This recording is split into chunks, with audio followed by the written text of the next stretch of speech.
Yet another food recall announced, this one involving Kraft Heinz Taco Bell cheese dip because of a high risk of botulism.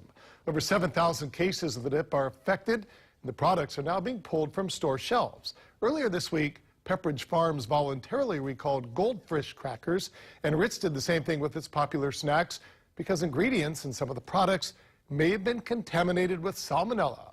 So why are there so many recalls, and what can you do to protect yourself and your family? Manolo Morales gets some tips to help you protect the household. Manolo.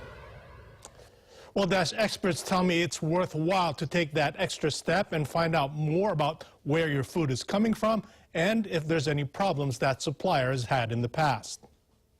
Food safety experts tell me that it's not so much that we're getting recalls more often, but we are getting larger outbreaks because we're getting more food that is mass-produced. So if even just one ingredient is contaminated, it could affect several states around the country. We get more large salmonella outbreaks if we have central contamination and millions of pounds of produce are being spread nationwide. Oshiro tells me that when something happens locally, the good thing is it's usually reported right away.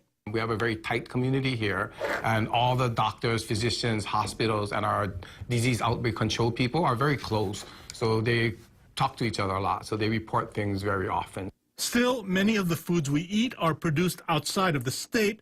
A national food safety expert tells me that it's always best to find out who makes the product, who distributes them, and if they've been involved in any recalls or violations. What's their history?